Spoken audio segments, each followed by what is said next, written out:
Subhanalladzi asra bi 'abdihi lailan. Kula terangno saking mulai asbabun nuzul.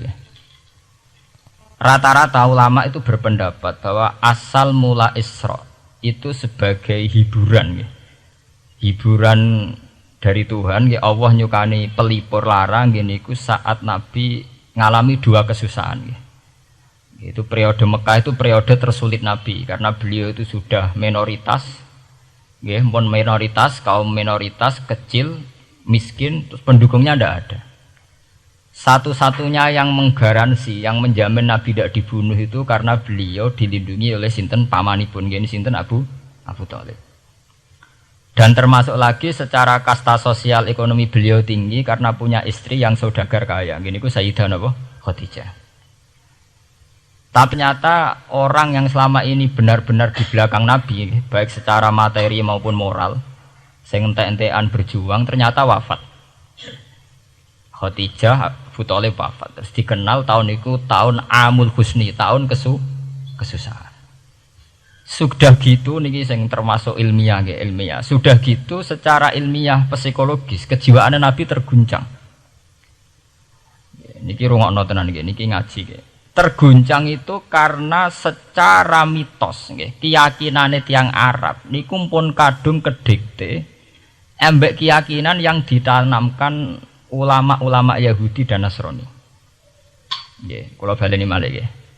Kafir Mekah itu orang-orang bodoh, orang-orang enggak terpelajar. Mereka itu punya satu mitos, satu keyakinan yang ditanamkan oleh tokoh-tokoh intelektual Yahudi maupun Nasrani. Apa keyakinan itu? Bahwa kenabian itu yang paling mungkin kalau orang itu dari turunan Bani Israel. Orang mungkin Nabi kok ora turunane wong Yahudi utawa wong Nasrani. Sehingga ketika Nabi mendakwahkan diri sebagai Nabi, mereka bilang antakulu innama unzilal kitabu ala ta'ifataini min qablina. Nak jenenge wahyu harus tidak jauh-jauh sangka turunan-turunan Yahudi. Sebab itu banyak cerita di Quran, cerita konsultasine tiyang kafir Mekah pada tokoh-tokoh Yahudi. Setelah konsultasi ya disesatkan. Orang mungkin Nabi kok nggone ummiyin, mung bintu-bintu untuk napa? Wahyu. Padha-padha dadi nabi rak kita, ora Muhammad. Ini kalau cerita sejarah. Sehingga saat Nabi ngaku Nabi, niku kayak sudah jadi mitos. Nabi itu tidak boleh jauh-jauh dari Palestina. Karena Nabi Ibrahim orang Palestina, Nabi Isa orang Palestina, Yahya Zakaria juga orang Palestina. Nabi Musa juga orang Palestina. Semuanya itu tidak jauh-jauh dari komunitas Baitul Aqsa. Ini ku masjid Baitul Maqdis atau Baitul Muqaddas. Lah itu wong kafir pinter. Saking kepengen nyudutno Nabi Muhammad itu sampai Nabi mesti ning Palestina. Ya mesti roh cerita-ceritane Nabi ning Palestina. Lah kowe apa tau roh Palestina? Setelah kok detail-detail. Nak kowe pancen roh iku pintu masjid ning Palestina Baitul Aqsa jumlahe piro? Terus madhepe ning ndi wae. Jadi bahwa Nabi ngeklaim diri sebagai Nabi yang bisa membaca malakutas samawati, baca alam-alam gaib. Niku dites nek iso tenan saiki aku takok jumlahe pintu Baitul Maqdis piro. Nah, niki peringatan kangge santri-santri bahwa semua Nabi itu di luar dites fisik. Artinya zaman Nabi sholat ning masjid kayak teletong unta terus disiksa Abu Jahal itu hanya ujian-ujian fisik. Tapi di luar itu sebetulnya Nabi juga mengalami ujian-ujian intelektual. Ya kayak cerita-cerita di hadis Sahih, Nabi itu sering didatangi orang Yahudi ditanya, "Mat, saya punya 5 pertanyaan. Yang tahu itu hanya Nabi. Kalau kamu bisa jawab ya Nabi, kalau enggak ya enggak Nabi." Termasuk takokane, apa pertama yang dimakan ahli jannah saat masuk surga? Takokane aneh-aneh. Terus kenapa anak itu kok kadang mirip bapaknya, mirip ibunya? Soal takut aneh-aneh. Dan itu berlanjut terus sampai Nabi di periode Madinah. Nah sebab itu Nabi itu secara intelektual itu diasah Tuhan lewat proses Isra. Di mana Nabi saat itu secara fasih bisa menjawab jumlah pintu Masjid Aqsa sekian. Perilaku Nabi Musa begini. Wajahnya Nabi Musa begini, wajahnya Nabi Ibrahim begini. Sampai di hati-hati Sahih, Nabi bisa menjelaskan detail. Nabi Musa itu rambutnya kayak ini, wajahnya kayak ini, ada mutiwal. Itu detail sekali Nabi. Sebab itu di sini diterangkan oleh Imam Suyuti, peristiwa Isra adalah peristiwa di mana Nabi berjumpa para sinten Nabi. Itu asal usulnya kenapa? Karena sudah kayak menjadi mitos, Nabi itu tidak boleh jauh-jauh dari tradisi Yahudi, tradisi Palestina. Paham ben sampean roh asal usulnya. Tapi kemudian asal usul itu sebetulnya hanya sementara, hanya permainan politik. Sampean ben roh sejarah, permainan politik, manipulasi politik. Sebetulnya Nabi itu ya tidak jauh-jauh dari beliau adalah keturunan Israel. Israel itu bukan menunjuk sebuah negara loh, sampean pun salah paham. Israel dalam bahasa Quran itu menunjuk auladi Yakub. Israel menjadi negara kan baru kemarin setelah diberi kemerdekaan Inggris, paham ya? Israel sebagai negara kan baru apa? Kemarin. Sehingga istilah Israel di Quran maupun di hadis adalah menunjuk auladi Yakub. So intinya di antara anak Nabi Yakub ono jenenge Yahuda. Yahuda di turunan-turunan itu Bani Yahuda niku diarani Bani napa? Israel.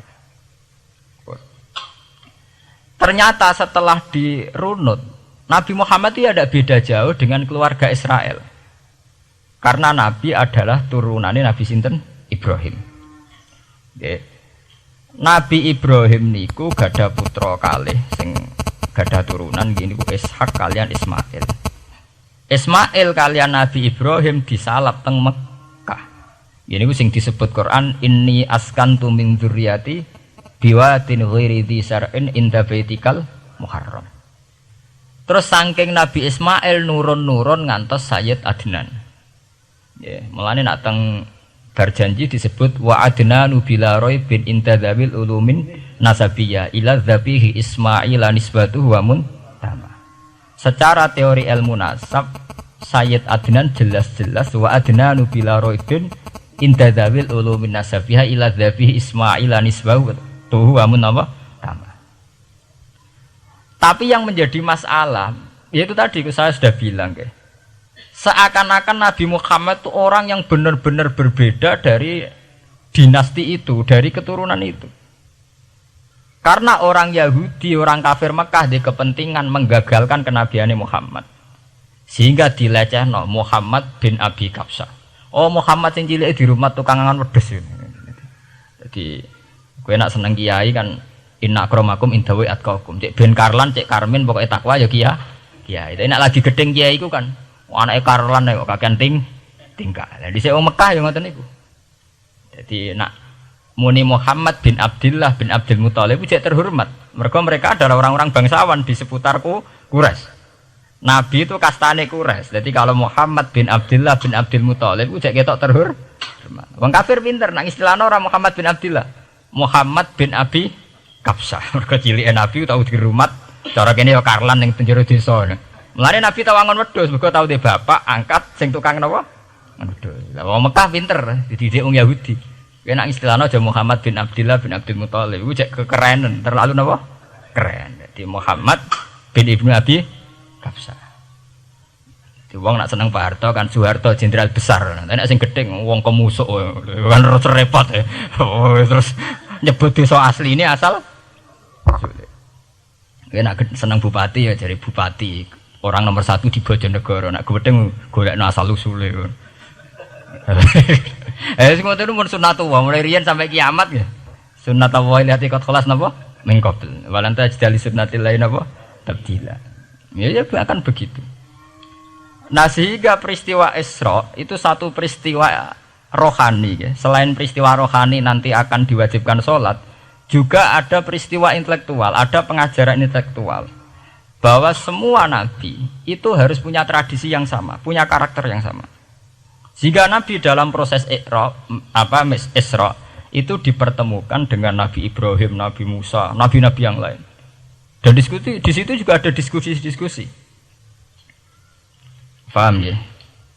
Niki penting ya, penting kalau terangaken karena kalau tanpa tradisi yang berkelanjutan ya, sing disebut tenggene thariqah jenenge as-sanad al-mu'tabar, sanad sing mu'tabar utawi nak tenggene pondok-pondok kitab disebut sanad sing muttasil.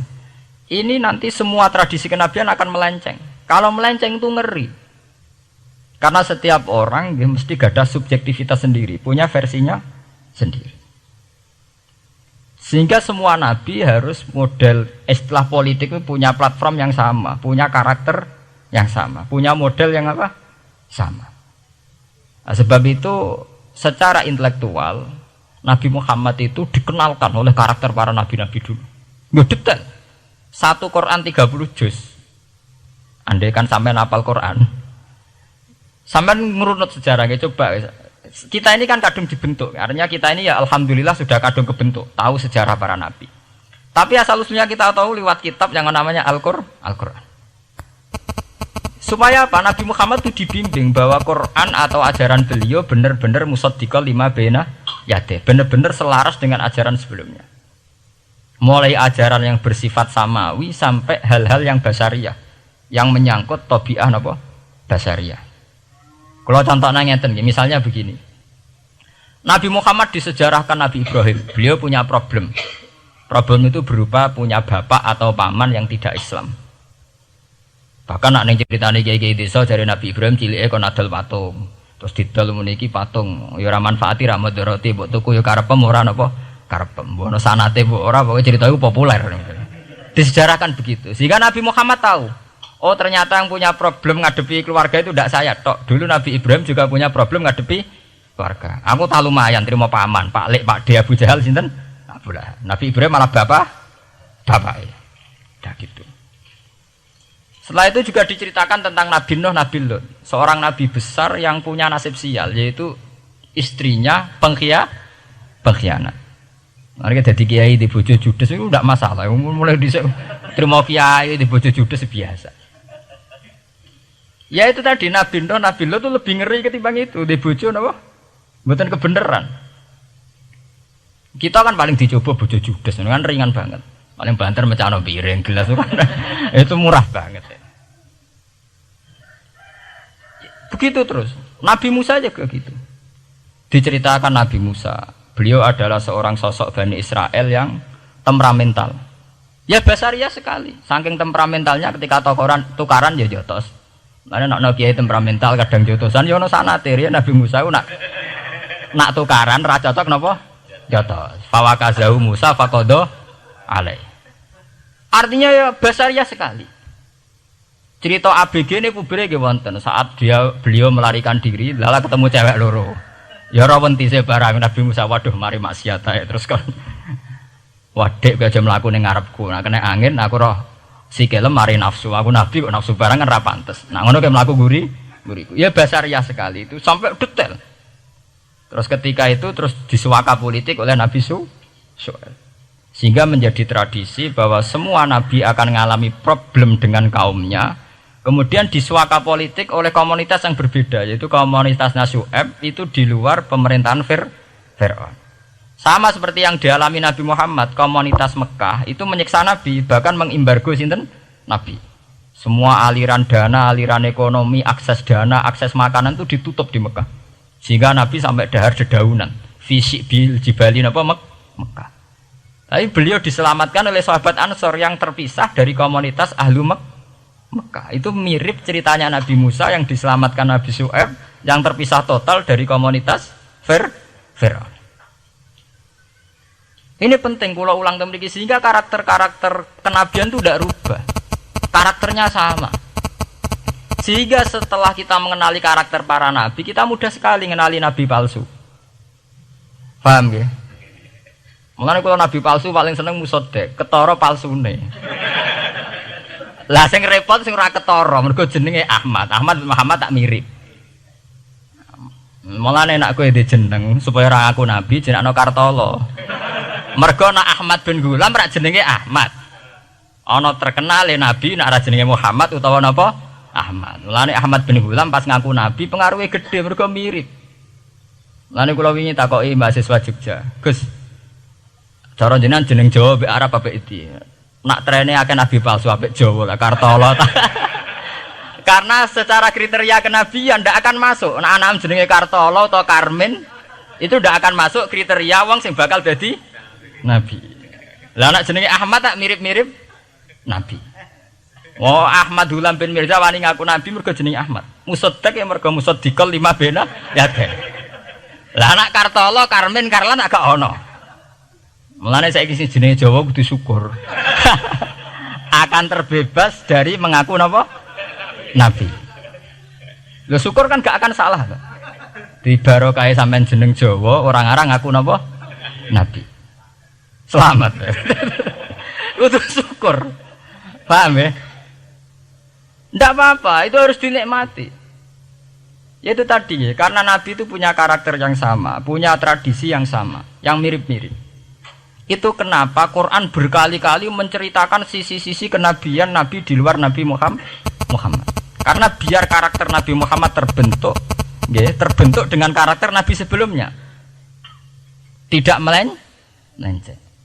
Kemudian itu ditiru oleh ulama kita. Kita punya guru punya guru lagi, punya tradisi yang sama. Nak mulang kudu istiqomah, santri loro lah kudu diulang. Nak sedadi kiai aja mripat ijo nak roh dhuwit. Wis pokoke dilatih. Tapi dari kiai saiki orang mripat ijo, mripat abang. Mergo dhuwit saiki abang. Dhisik dhuwit paling gedhe rak 50.000 iku rak ijo. Lah saiki 100.000 abang. Dadi saiki nak nasihati nak roh dhuwit aja mripate abang. Mergo ijo wis gak akeh saiki. Paham napa? Kena akal-akalan ngoten jan repot. Tugare kula di santri dablek, nek di bojo aja moro tangan. Kula mboten moro tangan, kula saduk, moro sikil. Kena anekdot ngono rusak. Adu-adu ning bojone. Bojone loro, bareng bojone nguwap. Kowe jare rabi Pak ning jaba, bojom jare loro fitnah, Dik. Sing bener telu. Ayo kan repot. Ketemu cangkem elek rusak kabeh. Fitnah udah nak loro. Sing bener apa? Telu. Lah sakniki mun politik ngoten nggale saya sebagai pejabat tidak pernah mengkorupsi 1 sen pun uang rakyat. Wong edan tapi korupsi ya sak sen. Wong ra waras tapi korupsi napa? Sak sen. Ngono miliaran tok. Korupsi napa? Sak sen. Ya mesti ayo geneman. Ayo, jadi zaman akhir itu kayak zaman dhisik, kayak Abu Nawas kabeh. Jadi apa-apa niku mun mboten karu-karuan. Mun ya. Wah itu permainan kata begitu niki kula penting kula terangaken nggih. Saya sebagai ahlul Quran, orang yang banyak baca Quran nggih. Itu kita akan tahu betul betapa parahnya nggih atau akibat negatifnya dari permainan kata itu. Dan itu dilegalkan Quran, disahkan Quran dalam beberapa ayat. Yaqulu apa yuriduna ayutfi'u nurallahi bi afwahihim. Orang-orang Yahudi, Nasrani, kafir Mekah itu ingin sekali membunuh Islam lewat permainan kata bi afwahihim. Yaitu tadi misalnya kalau Muhammad bin Abdullah bin Abdul Muthalib itu kelihatan keren karena masih Bani Quraisy. Tapi kalau diistilahkan Muhammad bin Abi Kabsah, wah Muhammad sing anake Karlan niku, iku ora ummiyin. Baleke dadi wong alim terus diistilahno bapakmu sing cilike iku angon wedhus. Ya terus repot terus ajur kah? Kabeh. Itu bi afwahihim. Efektivitas bi afwahihim itu sampai tenggene Tarikhus Suyuti wonten keterangan wa min dzalika irtadda jam'un minas sahabah. Dari permainan kata yang ditanamkan orang Yahudi itu sampai banyak sahabat yang murtad. Istilahnya itu jam'un minas sahabah. Meskipun setelah murtad itu ya divonis tidak sahabat. Misalnya menyangkut nasa mansuh. Orang Yahudi pinter, du'afaul muslimin, orang-orang muslim yang imannya masih lemah. Delok le nabimu, wong kok pelin-pelane ngono. Dhisik Ka'bah madhep Baitul Maqdis. Iku wis bener iku, mergo kiblate Nabi Musa. Nabi-nabi dhisik kiblate Baitul Maqdis. Nah, saiki gara-gara dekne kangen keluargane banyak dekne cah Mekah, saiki kangen Mekah. Terus kon manggon omahe buyut-buyute. Dadi saiki kiblat diadepno omahe buyut-buyute. Kangen-kangene dhewe tunggu urusan kiblat jare. Jadi pas Nabi itu masih di Medina. 16 bulan Nabi salate madhep Baitul Maqdis. Suatu saat tok wahyu falan walliyana kiblatan tarduha. Fawalli wajhaka satral Masjidil Haram. Sakniki kan madhep teng Mekah. Sajane iki normal saja. Artinya normal ya normal. Tapi orang Yahudi memanipulasi bahwa itu fakta bahwa Muhammad itu memimpin agama dengan cara tradisinya sendiri. Mergo dekne kangen keluargane ra iso muleh. Terus salat madhep daerah dhewe, nggo pelipur lar. Ya jare sahabat sing duwe hafal muslimin diangen-angen ya iya. Nah niki kula peringatan tentang santri-santri ya. Sebab itu kalau sampean jadi kiai itu santri harus punya wawasan intelektual yang luas. Semenjak itu Quran mewahyukan secara nalar sejarah. Ya niku sing disebut ayat inna awwala baiti wudi'a lin-nasi lalladzi bi Bakkata mubaraka wa hudal lil alamin fihi ayatum bayyinatum maqamun apa Ibrahim. Akhirnya Nabi Muhammad nantang ning tokoh-tokoh Yahudi. Apa salahnya saya punya dua kiblat? Baitul Maqdis adalah kiblatul anbiya karena dulu Nabi Musa di situ, Nabi Isa di situ. Sekarang saya menghadap ke kiblat yang lain karena itu kiblatul Ibrahim dan dia lebih senior. Lebih apa? Senior. Sebelum ada Baitul Maqdis itu sudah ada Mekah. Mekah lebih senior, lebih tua. Terus disebut fihi ayatum bayyinatum maqamun apa? Ibrahim. Nabi Musa, Isa adalah periode setelah Ibrahim. Sebab itu akhirnya semenjak perdebatan itu orang Islam bangga. Makanya sampean kalau ngaji hadis-hadis sahabat itu bangga. Ana mimman shalla al qiblaten, nggih. Ana mimman shalla ilal qiblaten. Aku termasuk sahabat yang menangi dua kiblat. Mergo zaman madhep Baitul Maqdis ya kiblatul anbiya, madhep Mekah nggih kiblatul anbiya.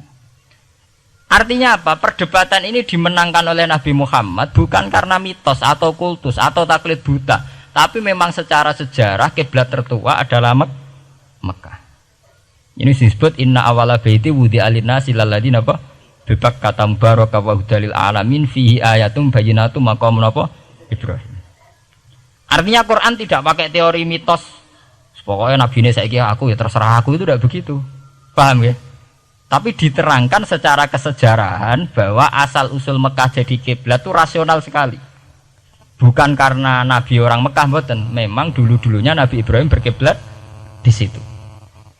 Jika Quran jawab inna awwala baiti wudi'a lin-nasi lalladzi bi Bakkata mubaraka wa hudal lil alamin. Terus kula bolak-balik masalah Isra ya. Niku masalah-masalah yang selain pelipur lar itu ada petualangan intelektual, petualangan ilmiah. Di mana Nabi Muhammad diperkenalkan oleh Allah nggih, diperkenalkan watak para nabi, pilihan hidup para nabi, bahkan tradisi-tradisi para nabi. Sehingga mangke teng hadis sahih wonten keterangan saat Nabi nyancang atau menambatkan khimar atau buruk itu ya di batu yang dulu dipakai para nabi untuk nyancang napa khimar. Jadi tradisi itu dimulai dari barang-barang sepele. Carane nyancang buruk wae nabi mirip sama dengan nabi-nabi yang apa? Dulu. Terus memulainya Mi'raj juga sama dengan nabi-nabi dulu.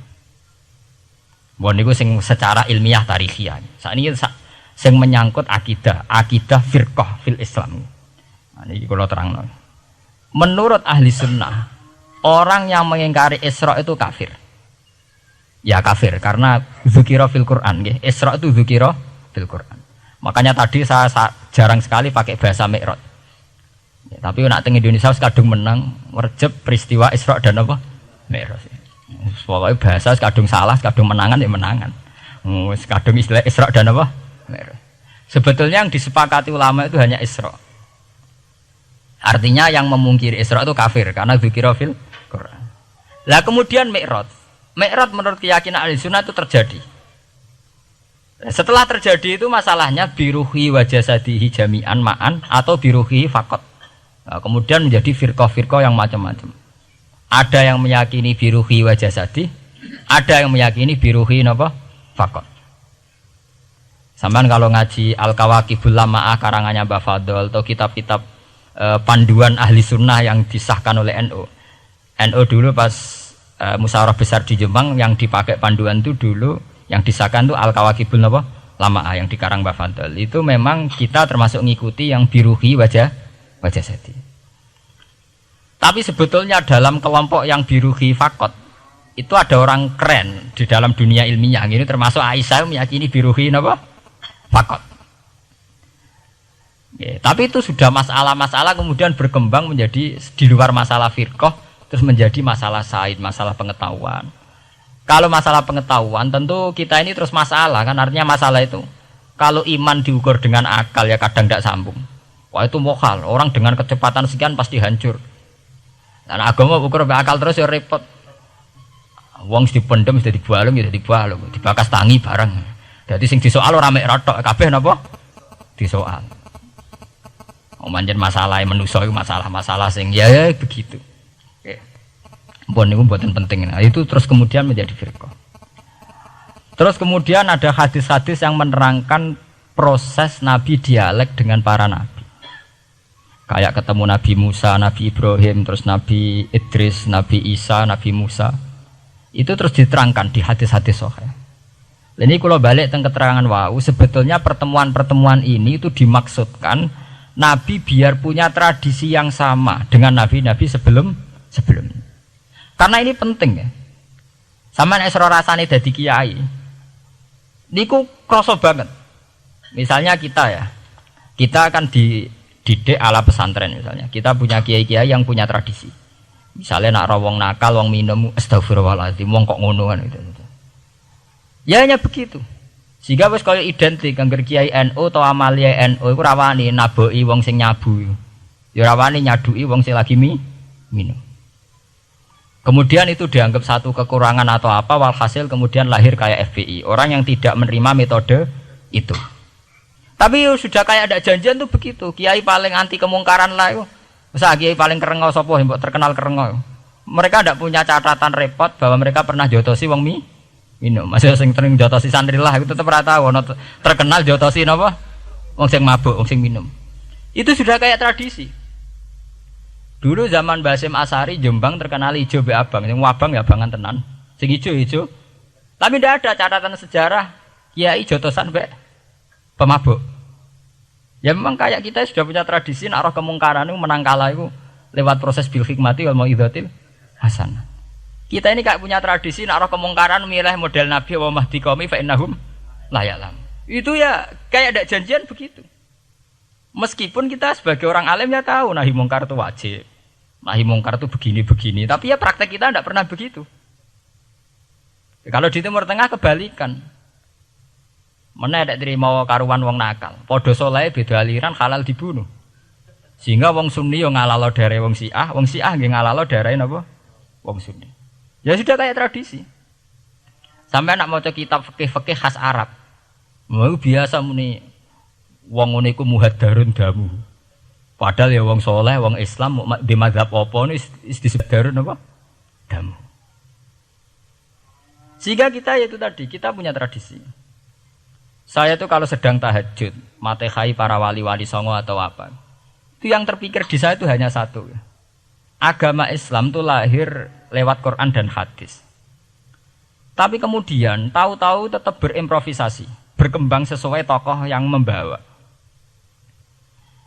Sampai kalau melihat Islam di India dulu sampai perang besar-besaran, kemudian zaman Abul A'la Al-Maududi, zaman periode Muhammad Iqbal, sampai India pecah, kemudian jadi Pakistan yang bernegara apa? Islam, karena banyak konseptor Islam yang tidak setuju negara sekuler. Akhirnya mereka misah jadi negara Islam Pakistan. Kemudian Timur Tengah juga begitu. Karena Timur Tengah sudah Islam semua, masalahnya itu diislamkan ala Sunni atau ala Syiah. Iran menjelma sebagai aliran Syiah. Yang Sunni dianggap sesat, halal darai. Irak zaman Saddam Hussein pemerintahan Sunni. Sing Syiah dibantai, sehingga wong Kurdi do mati. Era Saddam keok gentenan Saddam sing di bantai. Makanya kalau saya ngaji di Jogja, seminar di Jogja bilang, kita ini harus bersyukur. Kita ini punya tradisi konflik yang terbaik di dunia. Enggak, kita ini punya tradisi konflik yang terbaik di dunia. Sampai nak Isra Ikhwanil Muslimin teng Mesir. Badan Intelijen Nasional atau Badan Stabilitas Nasional, Bakor Setanas itu harus terima kasih sama tradisi tokoh-tokoh Islam di Indonesia.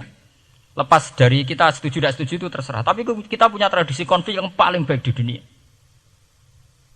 Kurang bencinya Gus Dur sama FPI atau FPI sama Gus Dur. Paling mereka ya adu statement di depan wartawan.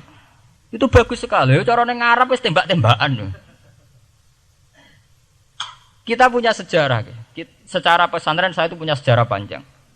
Zaman Mbah Imam beda dengan Mbah Zubair, zaman Kiai Memun beda dengan Kiai yang lain. Paling adu statement saat ada tamu itu paling bagus. Kita punya tradisi konflik paling bagus di dunia. Kayak apa mangkalnya orang NU saat Gus Dur diimpis, dipecat. Tapi habis itu ya sering seminar ketemu Amin Rais. Ya mereka adu polemik, ini tidak konstitusional, ini apa. Gus Dur nggak jurus dekret. Sing sitok nggak jurus sidang mewah, nak kurang serem sidang istimewa dilawan sidang luar biasa. Pokoknya agak istilah sing serem-serem. Tapi tidak saling bunuh loh, sampean harus syukur loh.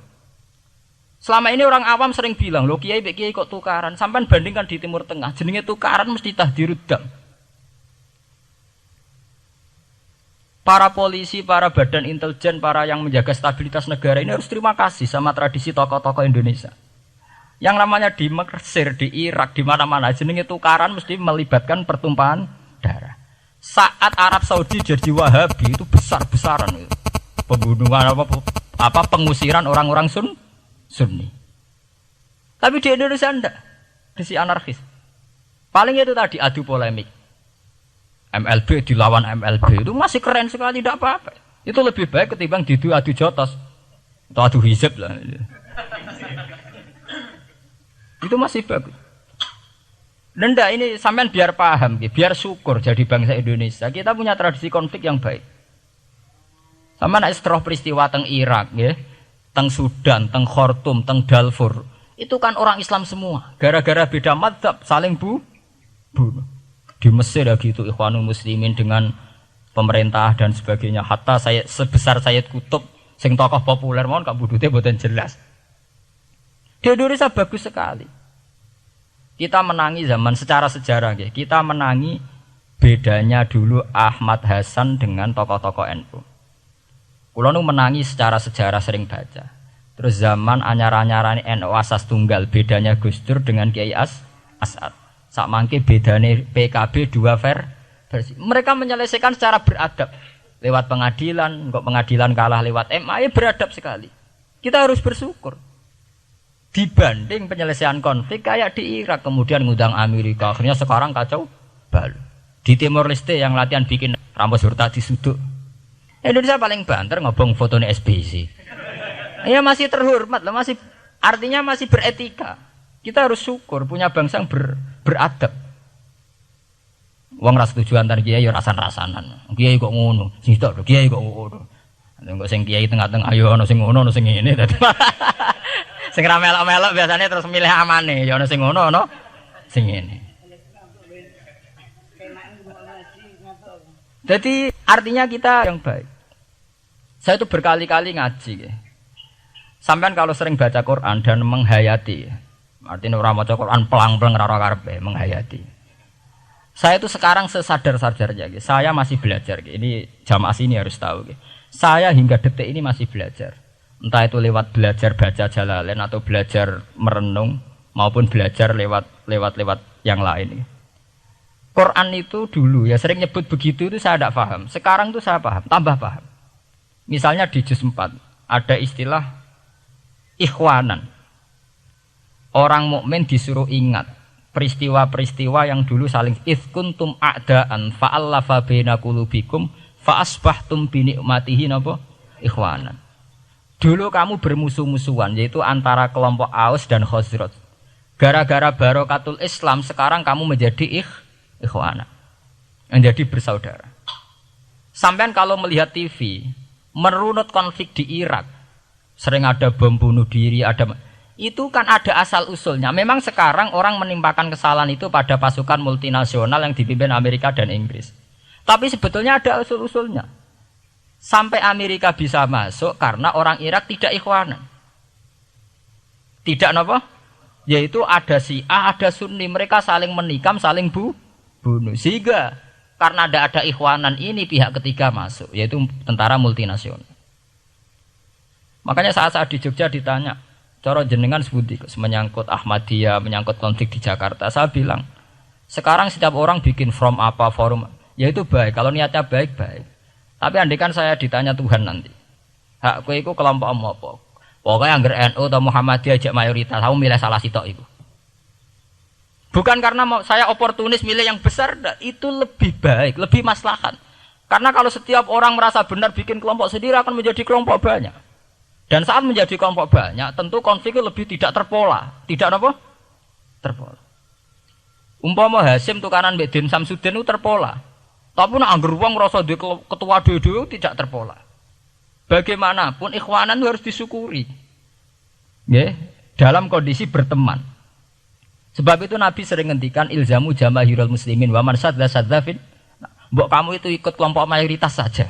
Jamaahirul muslimin cara bahasa netralnya mbok ya kamu itu ikut kelompok mayoritas saja.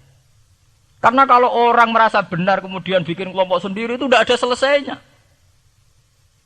Lah akulah cara nuruti GR sebagai kelompok dhewe. Wong aku ya di umat, di pengaruh sing nyucup wis akeh. Tapi kalau semua orang merasa begitu kan repot nanti. Mursid di kelompok dhewe, tukang toreko di kelompok dhewe, tukang ngaji di kelompok dhewe. Model kitab pirang-pirang sesuk ana jamaah Jalalain, jamaah Muin, jamaah Fathul Wahhab. Nek sing ora iso ngaji jamaah tahlil, jamaah istighosah. Ora ana bare itu. Saya tuh kalau ditanya di Jogja, meskipun saya kritis, artinya kritis itu mungkin terhadap satu fenomena kita tidak setuju atau Muhammadiyah dalam banyak hal atau satu dua hal. Itu tidak menjadi alasan kita untuk tidak mengikuti mainstream. Karena kalau mainstream ini dilanggar, itu kita tidak akan ikhwanan. Dan akibat negatif dari tidak ikhwanan adalah kayak kasus Irak. Iran itu kenapa tidak mudah diserang Amerika padahal punya nuklir? Karena mereka seragam Syiah semua. Itu lebih gampang, lebih susah. Lawan itu apa? Susah. Arab Saudi juga mudah diadu karena karuan seragam Wahabi semua. Kita tidak bicara itu ya akidah. Mungkin kamu bisa debat Wahabi itu benar apa enggak. Tapi karena relatif aman, nggak diacak. Indonesia juga gitu. Kenapa tidak banyak konflik? Karena orang itu Islamnya kalau udah NU ya Muhammadiyah. Buat cocok cocok, boleh milih. Itu lebih mudah. Ketimbang ada faksi-faksi baru, kemudian stabilitas menjadi tambah kacau. Mulane kula niku saya pribadi menghimbau. Melihat ayat itu dihitung Tuhan sampai Allah ngendikan apa if kuntum a'daan fa'allafa baina qulubikum fa asbahtum bi ni'matihi napa. Kekuatan sebuah negara itu bukan karena senjatanya canggih, tapi karena rakyatnya tidak bentrok. Ya bayangkan kayak Indonesia. Andai kan Jawa itu mayoritas Islam. Kemudian mereka ingin mendirikan negara Islam. NTT merasa tidak diwongke terus keluar dari Indonesia. Nanti Maluku, Ambon juga gitu. Daerah-daerah yang Islamnya tidak mayoritas begitu. Kayak apa susahnya militer? Andai kan setiap kelompok itu punya jamaah besar. Terus sering bikin muktamar. SBZ berbakar muktamar NU, Muhammadiyah. Kabeh wong di kelompok prakesel SBZ. Gak sudah jadi presiden. Moga setiap forum umat Islam gawe napa? Kok gawe muktamar? Iku muktamar urung ana tandingane, wis pirang-pirang.